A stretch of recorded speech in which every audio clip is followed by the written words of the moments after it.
World War II was full of untold stories. Some clever, some heartwarming, and even a little sweet. From chocolate drops to a heroic pup. These are the battles you didn't read about in history class. At the end of World War II, the Soviets were holding Berlin under siege. In order to save millions of people from starvation, the US and Allies devised a plan to airlift in food. One American pilot decided to take it a step further. He delivered candy. My name is Gale Halverson, but I'm known as the Berlin Candy Bomber. I didn't think that the airlift would last very long, so I thought I'd better get a movie of this operation before they send me home. One day, while filming the planes taking off and landing, Gale became aware that there was some young children watching him. He went over to talk to them, and after a while, he realized, "Dummy, don't you know kids like chocolate?" And I knew that they had not had chocolate in the stores in Berlin for 2 years. And I reached in my pocket, and all I had was 2 sticks of Wrigley's Double Mint gum. And I broke the 2 sticks in half, gave it to the kids, and the kids with half a stick tore off the wrapper into thin strips and passed it to those without gum. And those who received the wrappers put it up their nose and smelled a piece of wrapper. Inspired by their generosity, he decided that next flight, he would drop them chocolate and candy via parachute from the plane. They said, "How do we know what airplane you're in?" And so I said, "When I come over the airfield, I'll wiggle the wings of that big airplane." And they said, "Oh, great." True to his word, the next day, Gale began to drop the packages. What started with just 2 sticks of gum eventually turned into 23 tons of chocolate. From then on, I was known in the press and all the kids in Berlin, "That's Uncle Wiggly Wings." And in case you were wondering if the candy bomber still has a sweet tooth. Oh yeah, I still eat chocolate. I like dark chocolate. At the height of the Second World War, the Allied forces were planning a secret mission to invade Nazi-occupied Sicily. In order to confuse the Germans, they devised an audacious and utterly bizarre plan, a plan which hinged on the ultimate success of one man. A man who was already dead. On April 30th, 1943, a Spanish fisherman discovered the body of a British soldier off the coast of Spain.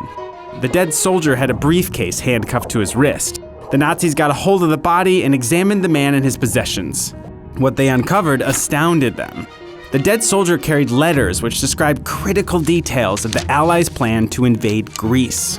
Nazi officials, including Hitler himself, were convinced they had stumbled upon the greatest military intercept of the Second World War. The only issue for the Nazis was the dead soldier and all of the details outlining the pending invasion were a fantastical ruse designed to foil the German army. The idea was conceived by a group within British intelligence, which included Ian Fleming. Yep, the guy who wrote James Bond. To pull it off, the team had procured the body of a 34-year-old man who had died the month before. They gave the guy a uniform, a fake passport, theater tickets, a picture of a girlfriend, and even loose tobacco to make him appear real. They drove from London to Scotland, and they put it on a submarine. 2 days later, the body was placed in the ocean, where it was later found. Hitler was so convinced that he moved the bulk of his forces to Greece in preparation for the pending invasion.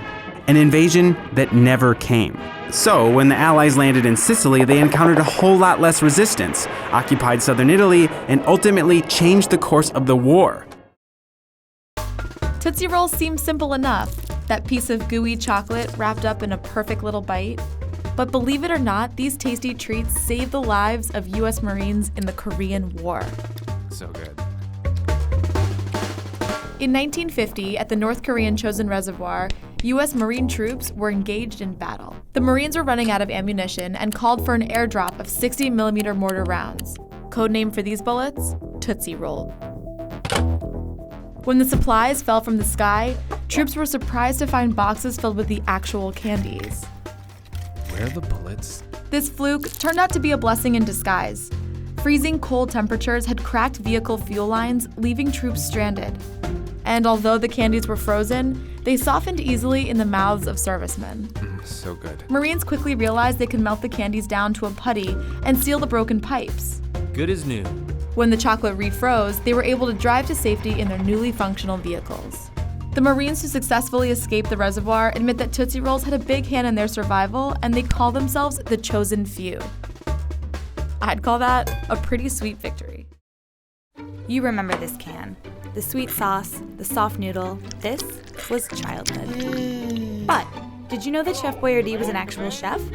He was. His name was Hector, and he made a mean pasta sauce. But it wasn't Hector's sauce that made Chef Boyardee the household name that it is today.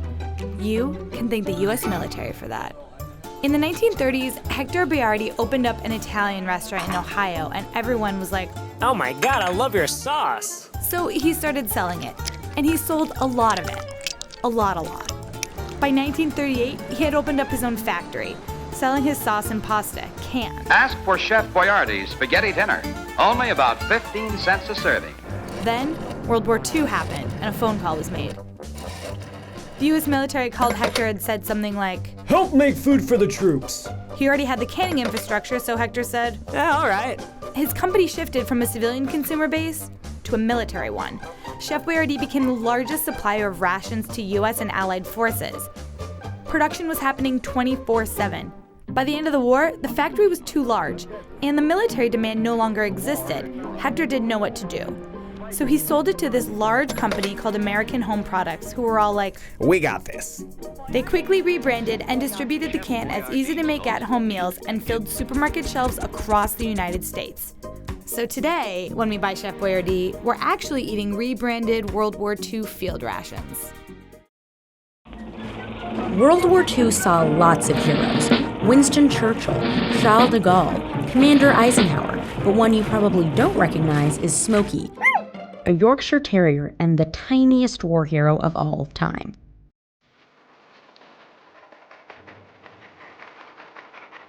I feel Smokey and I were destined to be together. That's Bill Wynn, a corporal at the time and Smokey's owner.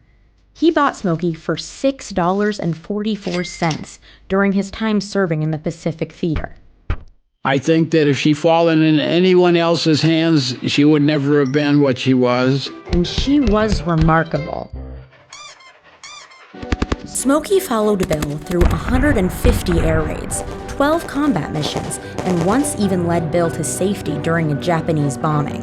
Kaboom, kaboom, kaboom. Well, we'd look around. We got 8 of our buddies all wounded around where Smokey and I were. If Smokey hadn't taken me there, I would have been standing with the other guys. Good dog. Smokey also accompanied nurses on their rounds at a U.S. Army hospital in New Guinea. Smokey gets credit for being the first therapy dog on record. Back in Bill's hometown of Cleveland, Smokey became famous doing tricks on TV shows. She could walk on a drum. She could ride a scooter. Smokey died a celebrity in 1957, but she wasn't forgotten. She has memorials in Ohio, Pennsylvania, Australia, Hawaii, Tennessee. But her biggest legacy? Popular belief is that Smokey's the reason that Yorkies are such a popular pet. So thank Smokey the World War II dog for all those cute little Yorkies.